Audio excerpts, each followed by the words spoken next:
Que el tiempo pasa volando. Me imagino que muchos de ustedes estuvieron orando para que llegaran a realizarse estas cenas, estas actividades. Y bueno, así es la vida, ¿no? Mañana descansamos, pero el martes estamos saliendo rumbo a San Francisco.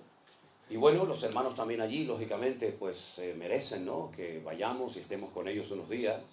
Y vamos también a celebrar algunas cenas y reuniones y cultos en algunos lugares.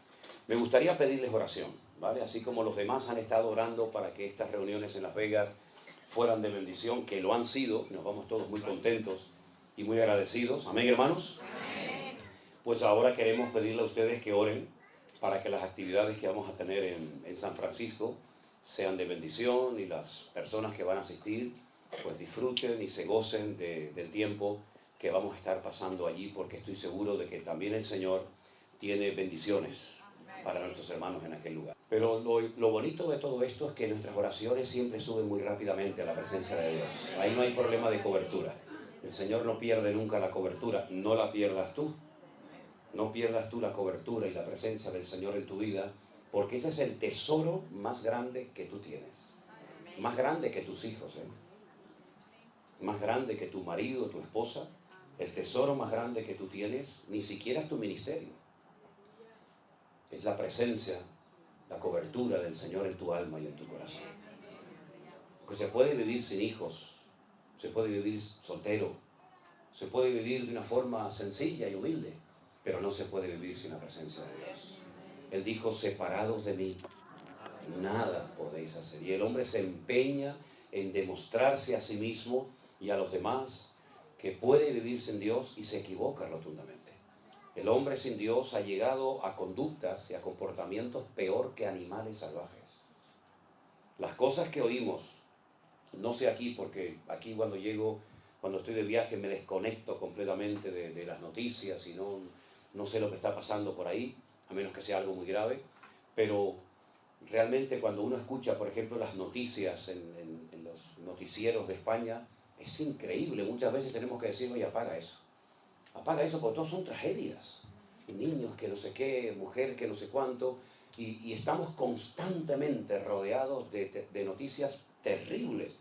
Y muchas veces, sinceramente, ni me interesa saberlas ni oírlas, a menos, ya digo, que sean noticias tremendas, como por ejemplo este tremendo y último terremoto que ha habido en Turquía.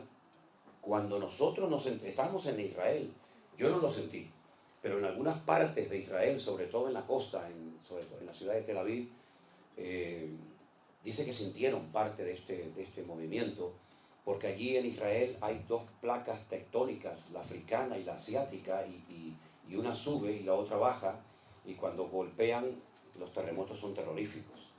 Y cuando me llegó la noticia de que había habido un terremoto de una magnitud tremenda en Turquía, y iban por 200 o 300 muertos, yo dije, oh, madre mía, 300 muertos, qué barbaridad, qué tragedia, ¿no? Hermanos, 300, ojalá hubieran sido solamente 300. Yo creo que la última cifra hablaba más de 100.000 muertos, y de miles y miles de personas desaparecidas. Creo que iban por 80.000 edificios que se derrumbaron, y nunca se sabrá exactamente cuántas personas quedaron sepultadas, aunque se cuentan historias tremendas de gente que logró sobrevivir sin agua y sin comida por 7 días, 8 días y más, ¿no? Realmente es algo tremendo, ¿no? Pero bueno, queridos hermanos, este es el mundo en el cual vivimos. La vida no es fácil, y para los cristianos muchísimo menos, sobre todo para los creyentes que quieren vivir como Dios manda. Ahora, si quieres ser un cristiano del montón, si quieres ser un cristiano de estos light, como yo llamo, sin compromiso, que hagas lo que te dé la gana, y bueno, entonces a ti no te va a pasar nada, entre comillas. Ya bastante desgracia tienes con ser así. Pero si quieres ser un cristiano como Dios manda, de alguna manera sentirás presión en tu puesto de trabajo. Tus amigos, quién sabe, hasta en tu propia iglesia.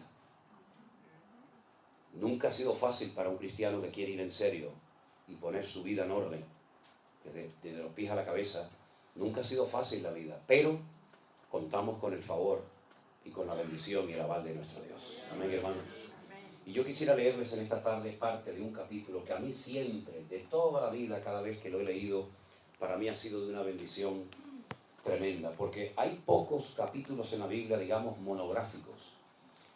Es decir, que hablen de un solo tema. Hay capítulos que tocan diferentes temas, ¿no? Y van saltando de un tema a otro. Y ya digo, hay muy pocos, hay algunos, pero muy pocos capítulos en la Biblia que toquen desde el primer versículo prácticamente hasta el último un solo tema, ¿verdad? Y lo vayan desarrollando progresivamente, como por ejemplo el caso de 1 Corintios 13, que es un capítulo que habla fundamentalmente del amor, y en cada versículo te va dando una información, un dato interesante acerca del tema del amor, ¿verdad? Sus características, sus aplicaciones, etc. Tenemos, por ejemplo, el capítulo 12 de la carta de Pablo a los Romanos. Es un capítulo que habla acerca de los dones del Espíritu Santo y que lo mezcla con los deberes de los cristianos, de los hijos de Dios. El capítulo 8 de la carta de Pablo a los Romanos, viviendo en el Espíritu, ¿verdad? ¿Qué significa eso de vivir en el Espíritu? ¿En qué consiste? Y Pablo revela cosas extraordinarias, como por ejemplo hoy dice que el Espíritu que entró en el cuerpo muerto de Cristo al tercer día y lo resucitó de la tumba, es el mismo Espíritu que ahora mora en el corazón de los hijos y de las hijas de Dios. Esto es tremendo. Esto es tremendo. Jesús estuvo literalmente muerto. No es que se desmayó, como algunos dijeron. No es que robaron el cuerpo, como dijeron también algunos en su época. Jesús literalmente murió. Si hubiera ido un médico y hubiera estado en aquel lugar, hubiera dicho, este hombre está muerto. No hay latido, no hay riego sanguíneo, no hay nada, está muerto. Pero dice la Biblia que al tercer día el Espíritu de Dios, ese Espíritu que él dijo, Padre, en tus manos encomiendo mi espíritu, ¿verdad? Entró en él nuevamente con tal poder y con tal autoridad que lo levantó de la tumba al tercer día victoriosamente para no morir nunca más. Y ese mismo Espíritu es el que el Señor le dice a sus discípulos, no os dejaré huérfanos, rogaré al Padre para que os envíe al Consolador, al Espíritu Santo, para que esté con vosotros para siempre. ¿Cuántos dicen amén? Amén. Él tomará de lo mío y os lo hará saber. Él os recordará todo lo que yo os he enseñado. Es salvación, sino que la fe es parte del fruto del Espíritu Santo que tiene que manifestarse y tiene que notarse en nuestra vida según va pasando el tiempo. Pero es curioso que cuando le escribe a los Corintios, Pablo no utiliza el tema de la fe como el medio para la salvación o como parte del fruto de una de las características de una vida conectada con Dios, sino que él habla de un don. Él habla de 9 dones, pero uno de los que él menciona dice el don de la fe. Y yo pongo el siguiente ejemplo. Imagínense los hermanos que se fueron esta mañana a sus respectivos hogares. Bueno, tuvieron que llenar el depósito de su vehículo de gasolina hasta arriba, porque van a viajar muchos kilómetros y van a hacer muchas horas conduciendo. Y no pueden viajar con el depósito en reserva, ¿no? Sino tienen que llenarlo hasta arriba y probablemente durante el camino tendrán que volver a llenarlo y soltar el dinero. Ahora, si usted quiere ir de aquí a unas cuantas cuadras, tal vez con la poquita gasolina que usted tiene en este momento en su carro, en su coche, usted puede llegar sin ningún problema. Pero si usted quiere emprender un largo viaje, con esa gasolina usted no va a llegar, se va a quedar tirado en el camino. ¿Hasta dónde tú quieres llegar en tu relación con Dios? Tal vez con la fe que tienes puedes llegar de aquí a la esquina y puedes hacer alguna cosita. Pero si tú quieres adentrarte en una auténtica aventura con Dios, no te va a quedar más remedio que llenar el depósito de fe de tu corazón. Porque con la fe que tienes a lo mejor no llegas ni de aquí a la esquina. Ahora vemos en la palabra de Dios que la fe puede crecer, también menguar y también puede ser contaminada. Pero hablemos de cómo crece la fe, ¿verdad? Porque si la Biblia dice en el versículo 6 que sin fe es imposible agradar a Dios, entonces nos conviene tener mucha fe. ¿No estamos de acuerdo, hermanos? Sin fe es imposible agradar a Dios. Por lo tanto, yo necesito saber cómo puedo tener una buena fe, robusta, firme, madura, para que cuando llegue el momento de la prueba, que llegará, mi fe no me falle y esté en óptimas condiciones. Bueno, analizando la palabra de Dios, uno se da cuenta de que la fe, tarde o temprano, para que crezca, tendrá que ser probada por el fuego, dice Pedro. La fe, aunque es más preciosa que el oro, tendrá que ser probada por el fuego de la prueba. Y entonces ves en la Biblia que prácticamente no hay ni uno de los grandes hombres de Dios que su fe no fue probada en un momento puntual de su vida. Miren, por ejemplo, la vida del patriarca Abraham. Abraham vivía en lo que sería hoy en día aproximadamente Irak, por allí, por el Éufrates, por el Tigris, por Mesopotamia.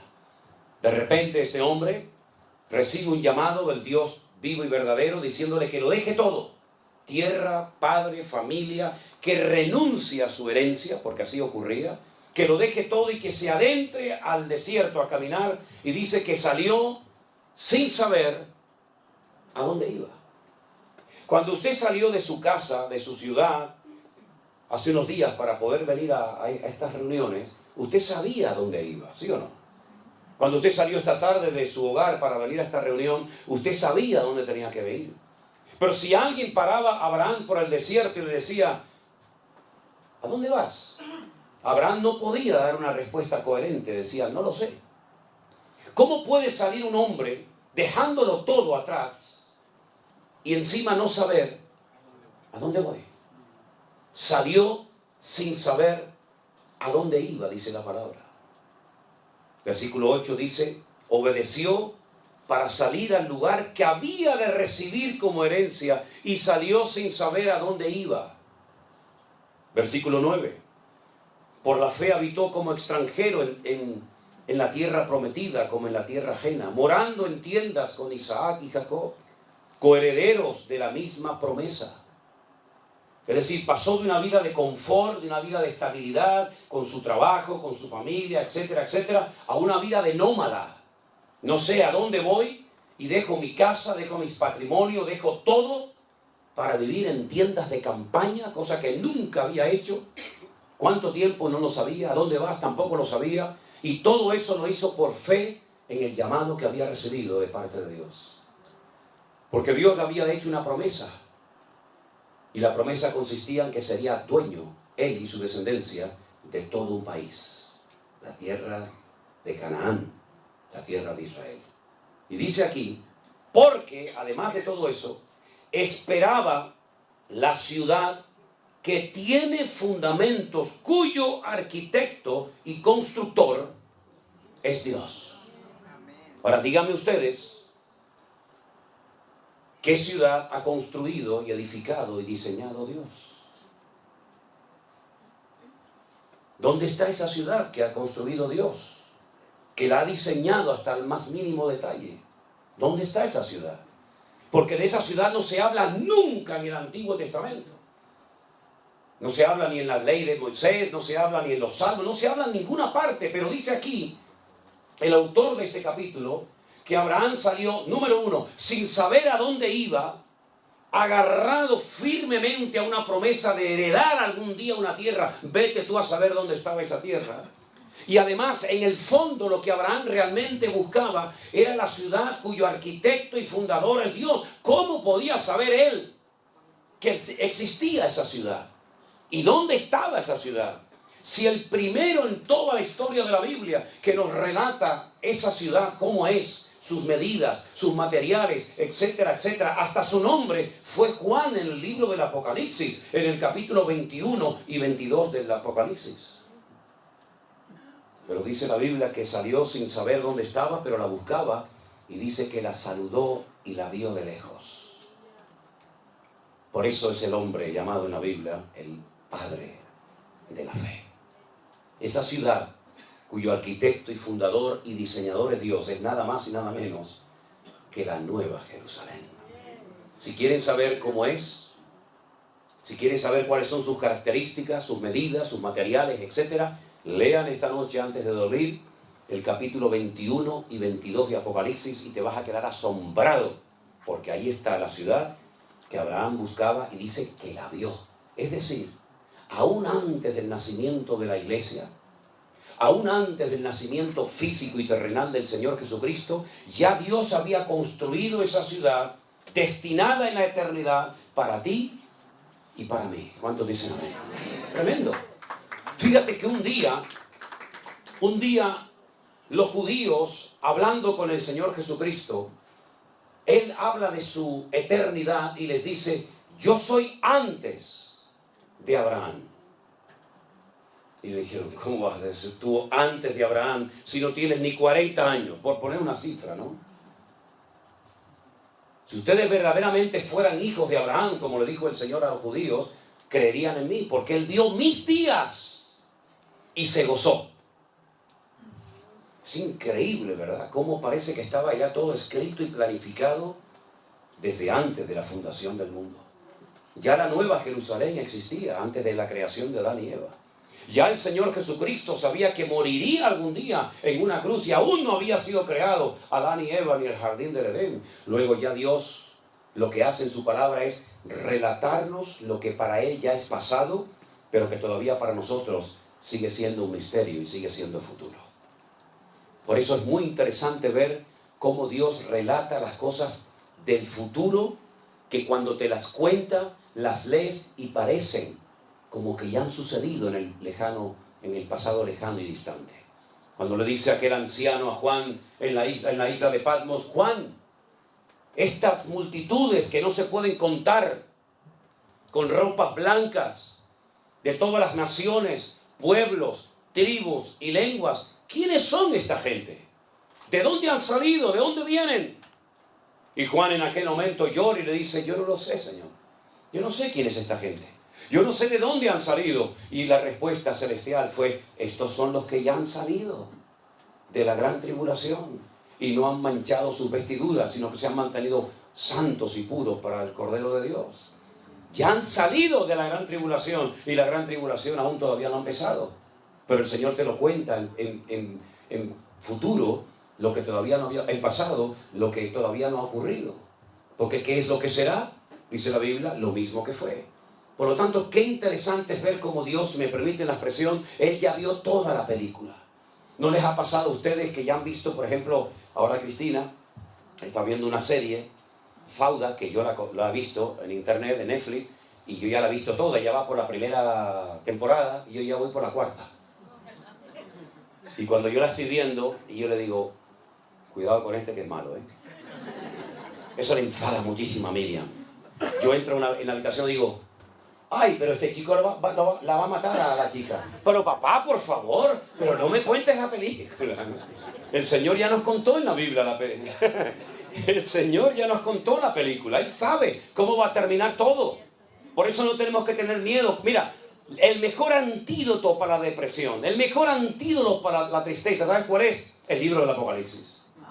Ay, pero a mí me da miedo. No, a mí todo lo contrario, a mí me anima un montón el Apocalipsis, porque veo al diablo derrotado, porque veo el cielo y la tierra nueva, porque veo la venida del Señor, porque veo el milenio, porque veo el reino milenial del Señor, porque todo termina bien para la honra y la gloria del Señor. Dios nunca pierde, siempre gana todas las batallas. Aleluya. Y eso es la fe, ver las cosas que no son como si ya fuesen. Así que todo eso pasó en la vida de este hombre por la fe, dice la palabra de Dios. Pero dice algo más en el verso, por ejemplo, 4. Por la fe, Abel, ¿saben quién era Abel, verdad? Uno de los hijos de Adán y Eva. Abel ofreció a Dios más excelente sacrificio que Caín, por lo cual alcanzó testimonio de que era justo, dando Dios testimonio de sus ofrendas, y muerto, aún habla por ella. Hay gente que ha muerto, pero sus obras hablan como si estuvieran vivos todavía entre nosotros, ¿verdad? Dios había establecido un nuevo sistema, una nueva forma de acercarse a Dios, porque ya habían pecado, ya habían caído, ya habían sido expulsados del jardín del Edén, pero Dios quería seguir teniendo comunión con el hombre, pero ya no va a ser igual. Ya se acabó eso de línea directa con Dios, ahora son sacrificios de animales. Y alguien me preguntó una vez, ¿y por qué sacrificios de animales? ¿Qué tienen que ver los animales con el pecado del hombre? Bueno, Dios estableció muchas leyes en la naturaleza y muchas leyes en el reino espiritual, y una de ellas dice que sin derramamiento de sangre no hay remisión de pecados. En la sangre está la vida. Es decir, que lo que tenía que suceder es que el hombre tenía que morir derramando su sangre. Pero si moría, ¿cómo iba después a poder vivir y experimentar el gozo de la salvación? Es imposible. Por lo tanto, el animal sustituía al pecador. Y le recordaba que se comportó como un animal el día que desobedeció y se desconectó de Dios, porque eso es lo que hace el hombre. El ser racional se convierte en irracional cuando peca, cuando miente, cuando roba, cuando mata, etcétera, etcétera. ¿Por qué? Porque se comporta peor que una bestia. Y el pecador, cuando quería acercarse a Dios, tenía que traer un animal, como tú te has comportado como un animal, en vez de como un ser, pues, racional, como yo te creé en un principio. Y vas a tener que poner tus manos sobre la cabeza de ese animal inocente y confesar públicamente tus pecados. Y ese animal simbólicamente va a morir en tu lugar, aunque no te va a perdonar los pecados, pero es para que recuerdes siempre que eres un pecador.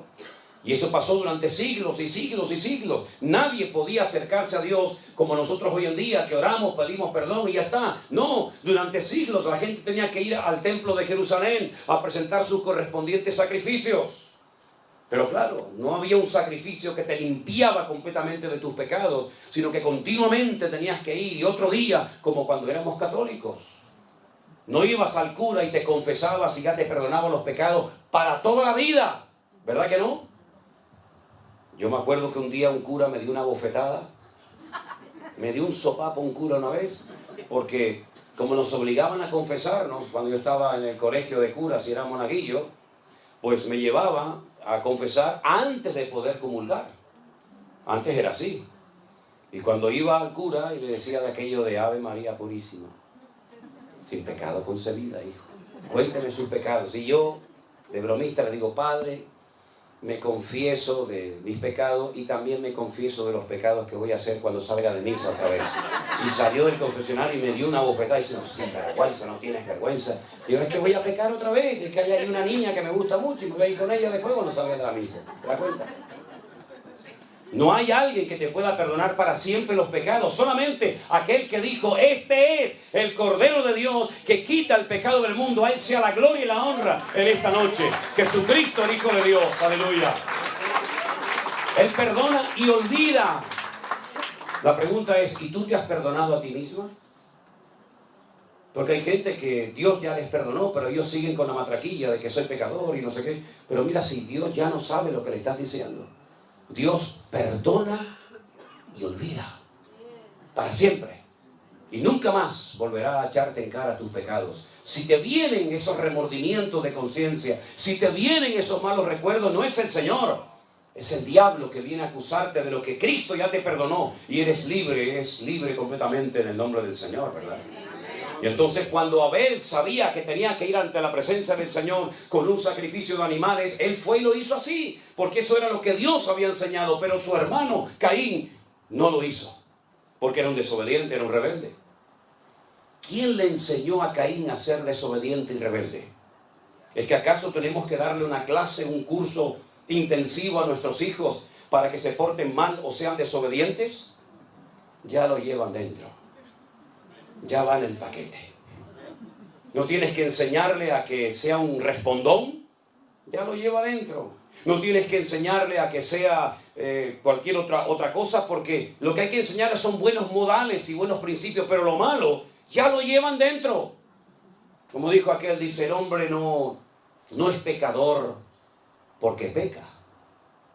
No, es al revés. El hombre peca porque es pecador. Y hay algo que nos domina, es algo que nos atrapa, y a menos que tú lleves eso a los pies de Cristo, hay una fuerza interior que aunque digas, no lo voy a hacer más, no lo voy a hacer más, lo vuelves a hacer otra vez y otra vez y otra vez. Y aunque pidas perdón, lo vuelves a hacer otra vez. Porque tú no puedes contra esa fuerza tremenda que destruye países enteros, que destruye iglesias, que destruye ministerios, que destruye familia, que destruye a la raza humana, que es el poder del pecado. Es algo real. El poder más destructivo que hay es el poder del pecado. Y si no, mira cómo está el mundo, lleno de pecado, de desobediencia, de rebeldía, de soberbias por todas partes. Y para eso vino Cristo, para darte un poder más fuerte que el que te dominó durante años. Y cuando llega Caín a la presencia del Señor, no trae una ofrenda de animales, sino un producto de la tierra. Es decir, yo me acerco a Dios. Caín no era ateo, era un desobediente. Yo me acerco a Dios a mi manera. Me da igual lo que Dios haya dicho. Dice animales, yo traigo patatas del campo. Dios dice patatas del campo, yo traigo animales. Es el espíritu de la contradicción. Y es la actitud del ser humano. Aquí tienes un reflejo, una fotografía de cómo es el ser humano, obediente a Dios o rebelde a Dios. Lo ves en Caín y Abel, lo ves en Jacob y Esaú, lo ves en el ladrón arrepentido a la derecha y lo ves en el ladrón rebelde y soberbio a la izquierda. Lo vemos continuamente por todas partes. Y entonces el Señor le habla a Caín y le dice: Caín, no estás haciendo bien las cosas. Fíjate que Abel no le dice nada. Dios no le habló a Abel. ¿Para qué le va a hablar si está haciendo las cosas bien? Sin embargo, le habló Caín y le dijo: tu semblante ha decaído, ya no eres la misma persona.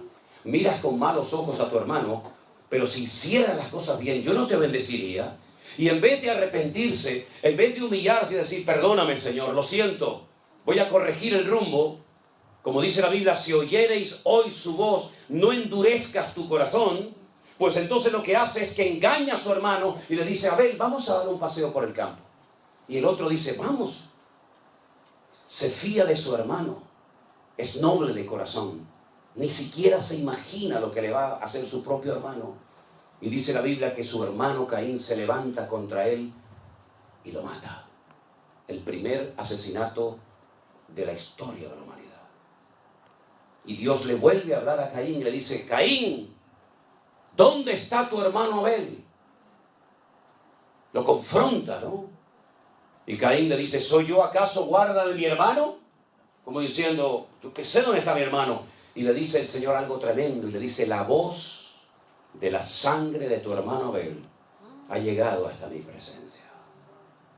Aunque lo quieras ocultar, esa sangre inocente que ha sido derramada por tu mano ha llegado a mi presencia clamando por justicia. Y Dios maldice a Caín, y sabemos lo que pasó con Caín. Fue un ser errante, ¿verdad? Sin arraigo en ninguna parte del mundo, con una insatisfacción como le pasa a la gente hoy en día, que nada les llena.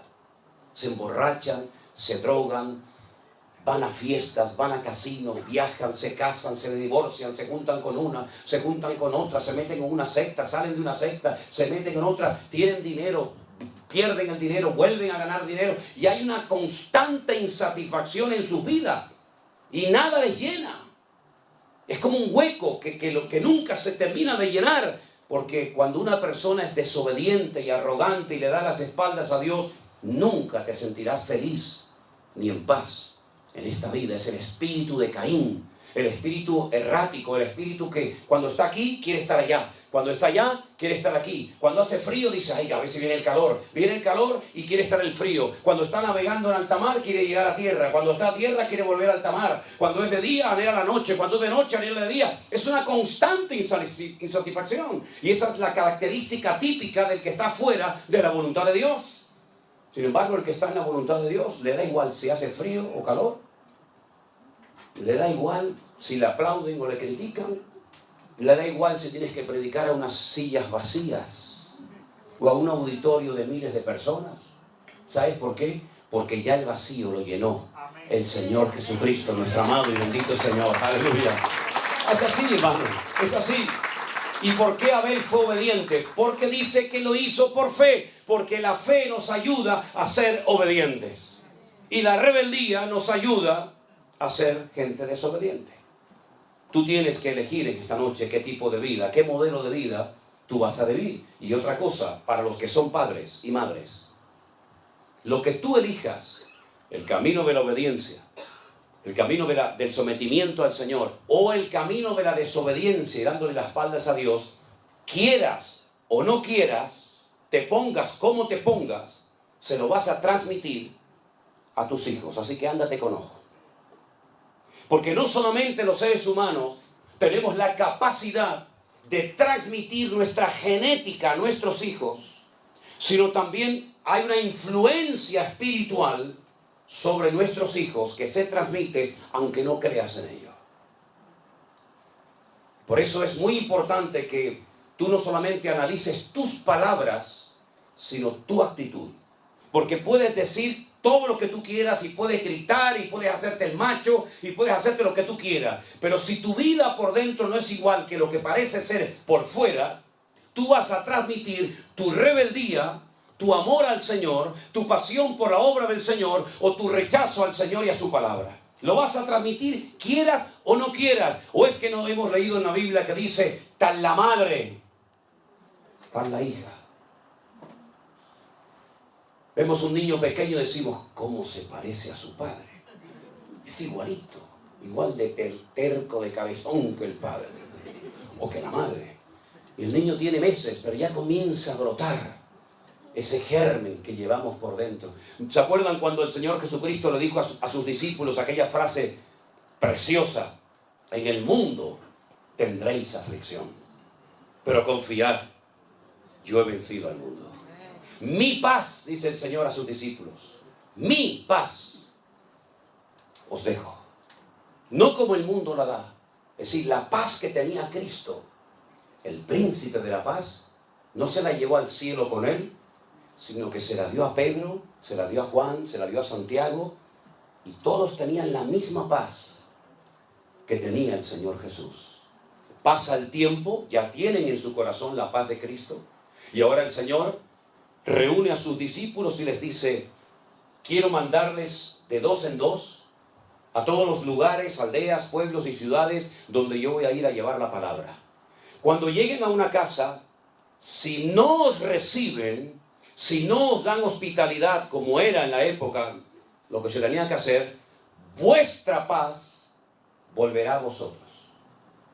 Pero si en una casa os dan hospedaje, os dan comida, os tratan bien, etcétera, etcétera, vuestra paz reposará sobre esa casa. Es decir, ya ellos podían transmitir la misma paz que el Señor Jesucristo les dio, porque recibían de Cristo y de ellos podían dar a los demás. Por eso cuando vas al Sermón del Monte, a las famosas bienaventuranzas, te encuentras que a los hijos de Dios se les conoce como pacificadores. Bienaventurados los hijos de Dios, porque ellos serán llamados pacificadores. ¿Qué transmites tú en tu casa? ¿Qué transmites? Ustedes saben que cuando una persona, por ejemplo, fuma, el olor del humo, del tabaco, se le impregna. ¿Sí o no? La Biblia dice que un día una mujer ungió al Señor Jesucristo con un vaso de alabastro de nardo puro, y toda la casa y todos los que estaban en la casa fueron impregnados con aquel olor del Señor. Y déjenme que les diga que hace poquito estuve en Israel y una hermana compró un vasito, así, un frasquito pequeño de alabastro, y me echó una gota así en la mano. Oye, y huele algo increíble. ¿Cómo sería un vaso de alabastro de nardo puro, verdad? Tremendo, ¿no? Así que, amados hermanos, ¿qué es lo que transmitimos a los demás? Cuando llegas a un lugar, transmites confianza, transmites fe, transmites optimismo, transmites la presencia de Dios. ¿O qué transmites? La Biblia dice que el Señor tomó del espíritu de Moisés y se lo puso a los 70 ancianos que iban a dirigir y a llevar el pueblo, la carga del pueblo de Israel, juntamente con él. ¿Qué transmites tú cuando hablas? ¿Qué transmites tú como persona, como hombre? Si yo me marcho esta noche de aquí y yo hago así, y yo me voy, si la policía viniera dentro de un rato o dentro de unos días a este lugar y examinaran estas huellas digitales, sabrían que yo estuve aquí. Porque estas huellas digitales no las tiene nadie en el mundo. Son únicas. Nadie, jamás en la historia de la humanidad, tuvo estas huellas digitales, ni las tendrá en el futuro nadie, exactamente igual que las de ustedes. Vamos dejando nuestra marca por todas partes. Nuestra marca física y nuestra marca espiritual. Por eso cuando Pedro dijo, yo no le conozco, yo no sé quién es ese hombre, yo no quiero saber nada, yo no soy uno de sus discípulos, uno de los argumentos que esgrimió aquella jovencita fue el siguiente: tú hablas como él. Aunque lo quieras negar, aunque lo quieras ocultar, tú también eres uno de sus discípulos porque hablas igual que él. ¿Cuántos dicen amén? Amén. Por eso, qué importante, amados hermanos, es que nosotros le pidamos al Señor poder transmitir la presencia y la gloria del Señor a todas partes donde vayamos. A veces lo conseguimos, a veces no, pero ten presente que a donde quiera que vayas, tú vas a transmitir lo que llevas por dentro, lo bueno y lo malo. Hay un refrán que seguramente ustedes lo conocen que dice: el que a buen árbol se arrima, buena sombra le cobija. ¿Lo conocen, verdad? Yo se lo voy a decir bíblicamente porque soy más espiritual. Dice Proverbios, el que anda con sabios, sabio será. Es decir, que si quieres recibir bendición de Dios, júntate con gente que te transmita cosas de Dios y no con gente que te robe lo poquito que tiene de Dios en tu vida. Eso es lo que dice la palabra. El capítulo es una maravilla. El capítulo habla de hombres y también, por supuesto, de mujeres. Dice la Biblia que Sara, la esposa de Abraham, era una mujer estéril y ya muy mayor, ya avanzada en edad, y no podía tener hijos. Pero dice la Biblia en el verso 11, por la fe, otra vez, por la fe, siempre todo es por la fe, Sara, siendo estéril, recibió fuerzas para concebir y dar a luz aún fuera del tiempo de la edad. ¿Por qué? Porque creyó que era fiel quien se lo había prometido. Humanamente hablando, era imposible que esa mujer quedara embarazada. Era muy mayor, era estéril, y nunca antes de ella hay un registro histórico de una mujer que fuera sanada de esterilidad. Ella no podía mirar atrás y decir, es que ya el Señor sanó a esta y sanó a aquella. No, no había nada. No había ningún punto de referencia. Ella iba a ser la primera mujer en la historia de la humanidad sanada de esterilidad. Y dice que como le creyó a Dios, recibió fuerzas y quedó embarazada. Hubo un momento en su vida, después de 30 años de esperar el hijo de la promesa y no venir, que le propuso a su marido Abraham, un hombre muy obediente, que tuviera relaciones con su criada Agar. Y fue la ruina de Abraham y del mundo entero. Porque cuántos problemas, cuántas guerras, cuántas muertes se podían haber evitado si Abraham hubiera esperado y no hubiera mantenido relaciones con aquella muchacha de origen egipcio. Fue tan terrible la convivencia, fue tan terrible el ambiente en el hogar, que dice la palabra de Dios que el Señor le dijo a Abraham, échala a ella y echa al hijo de ella, porque no puede heredar el hijo de la esclava con el hijo de la libre. Y estoy hablando de Agar y de Ismael, el padre de todas las naciones árabes.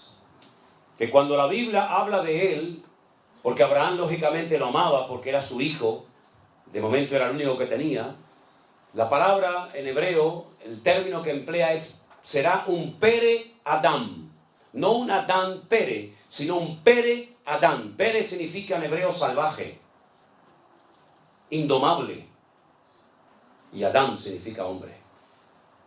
Y no es que invierte el orden por equivocación del error, del copista. No, es que lo hizo a propósito. Lo que va a predominar en él, más que su parte humana, va a ser su parte animal.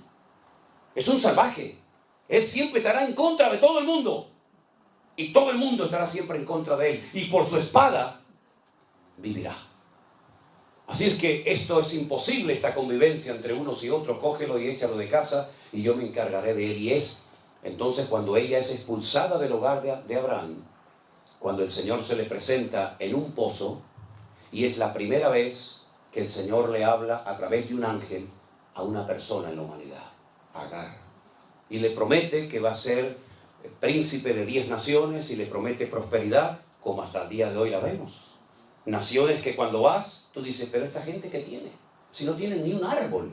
No tienen nada más que arena, arena, arena y nada más que arena. Sí, pero escarba un poquito debajo de la arena. Y vas a ver la bendición de Abraham. Vas a ver cómo son capaces de vivir en lugares donde hay 60, 70 grados de temperatura en Celsius, pero son capaces de poner al mundo de rodillas. Porque lo que tienen debajo no lo tiene ninguna nación de la tierra. Y curiosamente heredaron una característica de su padre Abraham, como es la hospitalidad. No hay pueblo más hospitalario que las naciones árabes. ¿Qué te parece? Pero dice la palabra de Dios que cuando esta mujer es expulsada del hogar y el Señor le cuida y le protege milagrosamente, es entonces cuando Sara recapacita y se da cuenta que cuando Dios te da una promesa, tienes que aprender a esperar en la promesa de Dios, aunque pase mucho tiempo. Porque Dios, cuando te promete algo, a veces te da una indicación de cuándo vas a ver el cumplimiento de dicha promesa que has recibido. Pero en la inmensa mayoría de los casos, incluso en la Biblia, cuando Dios le da una promesa a alguien, no le dice cómo se va a cumplir o cuándo, sino que da la promesa, lanza la promesa y entonces entra en juego la fe. Porque por la fe te sostienes en esa promesa y te das cuenta de que es mejor no hacer nada que intentar ayudar a Dios y estropear el plan y el propósito de Dios para tu vida. Y fue lo que le pasó a Abraham. 30 años, no venía el hijo de la promesa, mantiene relaciones con Agar, queda embarazada y el Señor dice, ese no es el hijo que yo te había prometido. Eso es lo que tú has hecho en la carne.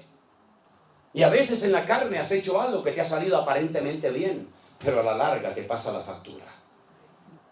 Una noche de placer te puede arruinar un matrimonio de 40 años.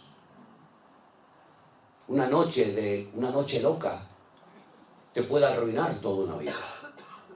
Eso fue lo que le pasó a Abraham. Se dio cuenta de que Dios no necesita ayuda para cumplir con sus promesas. Hay casi 8,000 y pico de promesas en la Biblia. Y aquí lo que juega es el factor de la fe. Yo creo que lo que Dios me ha prometido se va a cumplir. Tal vez no será hoy, no será mañana, pero lo que Dios me ha prometido se va a cumplir. Porque todas las promesas del Señor en su palabra son sí y amén en Cristo Jesús, Señor nuestro. Por lo tanto, ¿qué hago? ¿Cuál es la actitud correcta? ¿Cuál es la actitud de un cristiano maduro? Encomienda al Señor tu camino, confía en Él y Él hará cuando lo crea conveniente. Y al final vino el hijo de la promesa, vino Isaac. Ahora, fíjense qué curioso. Yo podría, créanme, de este capítulo podría estar hablando semanas y horas enteras, porque es un capítulo increíble. Cada versículo es un sermón. Pero fíjense que Abraham, en un momento de necesidad, desciende a Egipto. Fíjate la expresión. Cuando se va a Jerusalén se dice subir a Jerusalén. Y cuando se va a Egipto se dice descender a Jerusalén. En lo natural y también, como no, en lo espiritual. Abraham descendió a Egipto porque allí era donde había alimentos, donde había recursos, donde había agua, donde había un futuro más esperanzador que en Canaán. Y allí el Señor le habló y lo trató y todos conocemos la historia. Y al final él tiene que huir, tiene que marcharse de Egipto.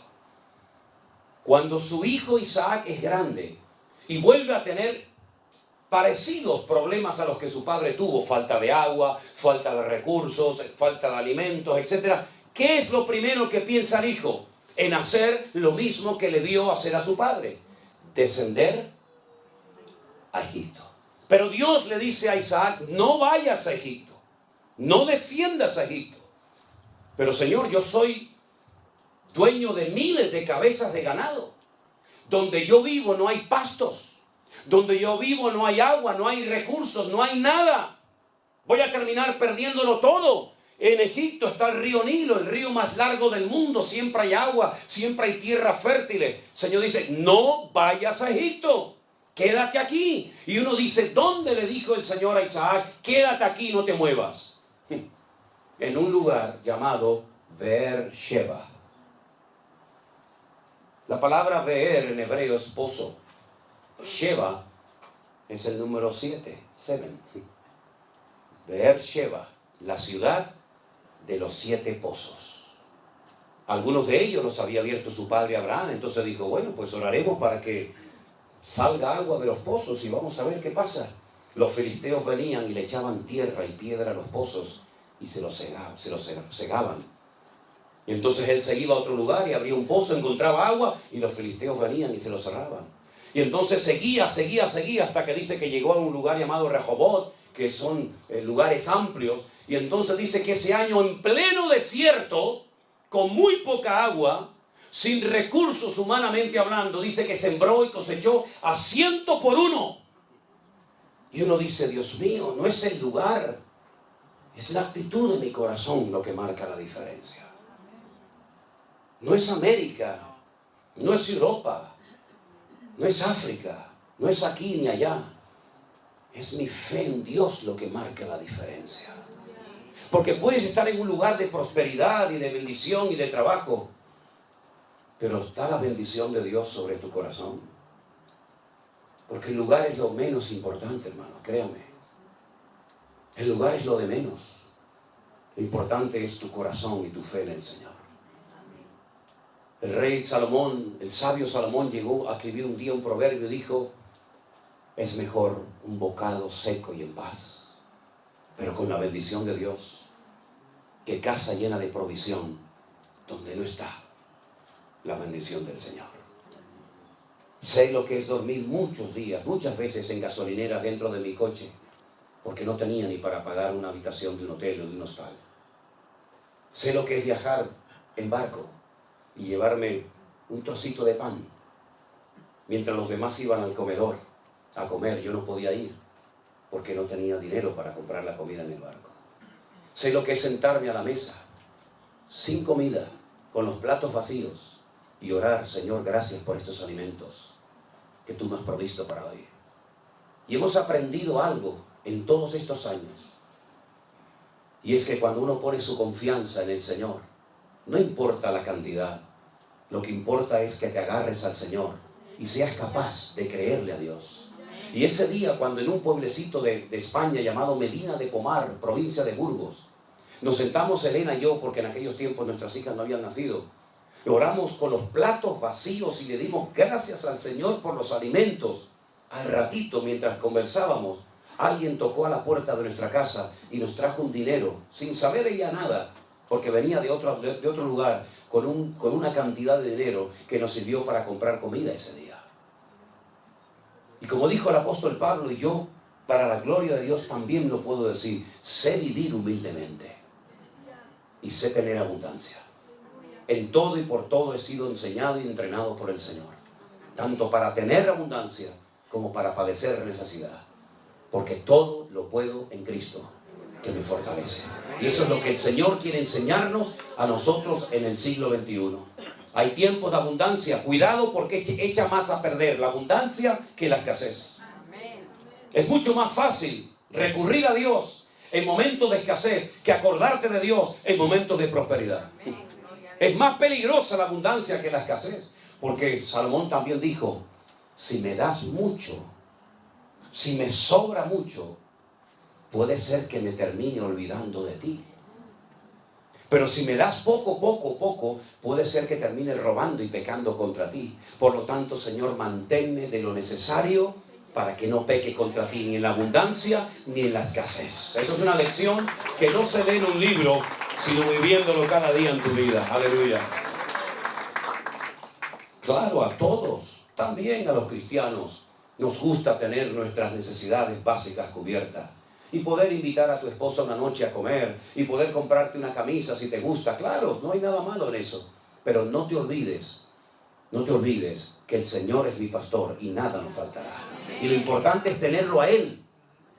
Y lo importante es que cuando Dios te prospere, que espero que te prospere a por 1000, y cuando el Señor te dé abundancia, que seas un buen administrador y no tengas mentalidad de dueño, sino que seas un administrador fiel de los recursos que el Señor, por su misericordia, ha puesto en tus manos. ¿Cuántos dicen amén?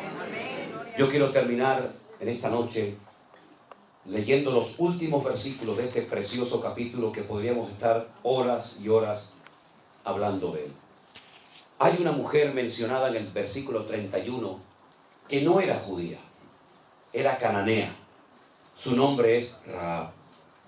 El verso 31 dice: por la fe, otra vez, por la fe, Rahab la ramera no pereció juntamente con los desobedientes, habiendo recibido a los espías en paz. Esta mujer es muy interesante, su historia, porque la Biblia nos habla de que era una mujer que había ejercido durante tiempo la prostitución en la ciudad de Jericó, donde ella vivía. Ella era una cananea, pero un día recibe en su casa la visita de 2 hombres extranjeros, 2 israelitas, que van a su casa, el mejor lugar para pasar desapercibidos, y ella reconoce que son hebreos y les dice algo tremendo. A veces lo leemos y no somos conscientes de la profundidad de aquella conversación durante la noche de Rahab con estos 2 hombres. Les dice: hemos oído lo que vuestro Dios ha hecho por vosotros cuando os sacó de Egipto. Lo hemos oído. Sabemos que Dios os abrió las aguas del Mar Rojo para que pasarais por tierra seca. Y sabemos que Dios os va a entregar esta tierra. Ese es el motivo por el cual está cerrada, bien cerrada Jericó. Fíjate cómo hacía 40 años que los estaban esperando. Estaban con más temor los habitantes de Jericó que el pueblo de Israel, quejándose y lamentándose contra el Señor. Es decir, hace 40 años podían haber entrado a Canaán, pero por desobediencia y por rebeldía perdisteis la oportunidad histórica de vuestra vida y moristeis en el desierto, cuando hace 40 años esta gente estaba temblando de miedo porque sabían que nuestro Dios es el Dios vivo y verdadero. Qué lástima, ¿verdad? Qué lástima cuando el inconverso te tiene que recordar que eres cristiano. Qué lástima cuando el inconverso te da lecciones de buen padre en vez de tú dárselas a él, ¿verdad? Yo solamente os pido, decía Rahab, que tengáis misericordia de mi vida y de mi familia. Y estos hombres hicieron un pacto con ella. Y le dijeron, si tú no nos delatas, si tú no le vas con el cuento, con el chisme al rey, diciéndole a él que hemos estado en tu casa, te salvaremos la vida. Pero tienes que estar dentro de tu casa cuando entremos a conquistar la tierra de Jericó, la ciudad de Jericó. Y tienes que amarrar este cordón rojo, ¿verdad?, en la ventana de tu casa, para que al entrar en la ciudad, los soldados, cuando vean esa tela colgando en tu ventana, sepan que ahí no tienen que entrar a matar a nadie. Si cumples con estas dos condiciones, te salvaremos tu vida a ti y a toda tu familia.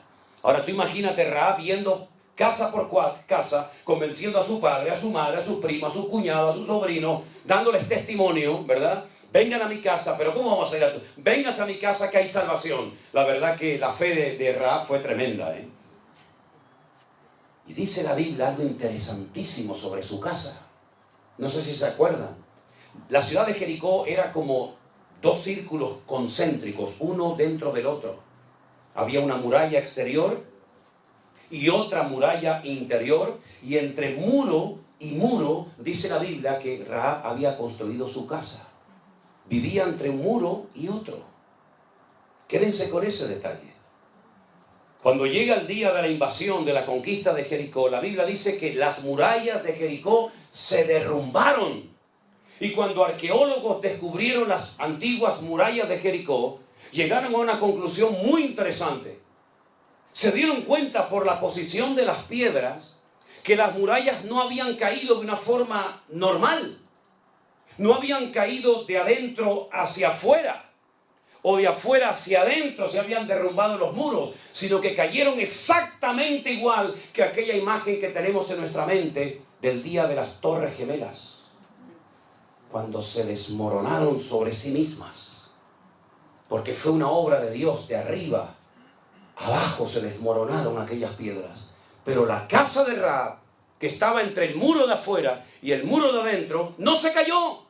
Se cayó todo a su alrededor, pero su casa permaneció. Y ahí se cumple la promesa que dice, caerán a tu lado 1000 y 10.000 a tu diestra, mas a ti no llegará, por cuanto has puesto tu confianza en el Señor. Fuertes aplausos a nuestro Dios. Eso es lo que hace Dios. Te protege, te cuida de noche y de día. Y verás por todas partes tragedia, pero verás cómo Dios te cuida y te bendice. Y tú dices, Dios mío, qué tremendo como tú eres. Y resulta que esta mujer cananea, que repito, no era del pueblo de Israel, estaba bajo aquella maldición que había lanzado Can. ¿Se acuerdan? Noé, cuando dijo, maldito sea Canaán. ¿Se acuerdan? Cuando lo vieron desnudo. Y él maldijo a alguien que ni siquiera existía en aquel momento. Sus 3 hijos, Sem, Can y Jafet. Y maldice al nieto, al hijo de Can, a los cananeos. ¿Y cómo se llamaba la tierra donde vivía Rahab en aquel tiempo? Canaán. Los cananeos. Estaban todos bajo la maldición de Noé. Pero ella resulta que se incorpora, se integra en la vida del pueblo de Israel y se casa con uno de los espías. ¿Sabían eso? Que se llamó Salmón. No, sino Salmón. Que esta mañana hablé en Salmón. Se casó con Salmón. Y entonces cuando uno se convierte de verdad al Señor, Las maldiciones forman parte de la historia. Ya puedo dormir en paz me acostaré y asimismo dormiré, porque solo tú, Señor, me haces vivir confiado.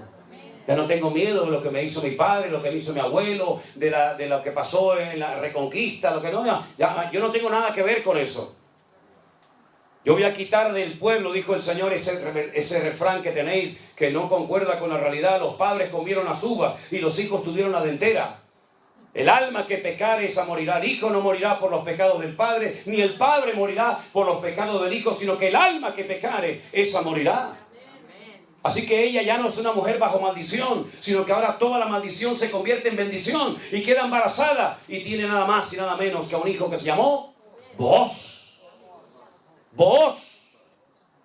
Díganlo en español, Booz. Con Z. Y Booz llegó a ser uno de los hombres más ricos de Israel. Un terrateniente que tenía tierras en abundancia. Y un día ve venir por el horizonte a una mujer de los campos de Moab, viuda, con una mano delante y una mano detrás, pobrecita, tratando de sustentar su vida y la de su suegra, y se enamora de ella, y se casa con ella.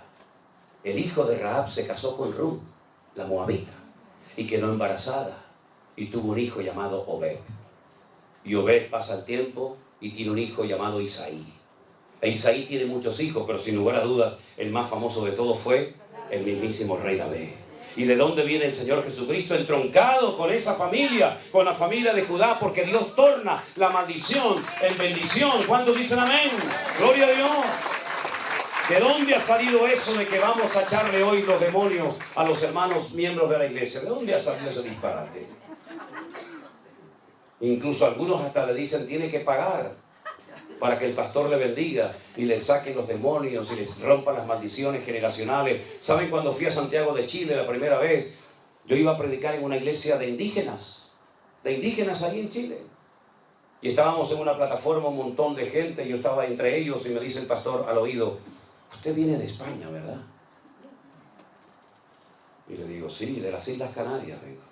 De España, ¿no? Digo, sí, de España. Dice, pastor, sería muy bueno que usted hoy cuando se suba a la plataforma a predicar le pidiera perdón a la iglesia. Y era la primera vez en mi vida que estaba allí. Digo, ¿hice algo malo? ¿Por qué le tengo que pedir perdón? Dice, porque usted sabe lo que hicieron los españoles en América. Se llevaron el oro, le daban espejos y los indígenas le daban los collares y claro, los españoles fueron muy malos. Y le digo, ¿qué tiene que ver el espejito conmigo, hermano? O sea, a mí también el gobierno me saca el oro. ¿Qué quiere que me diga?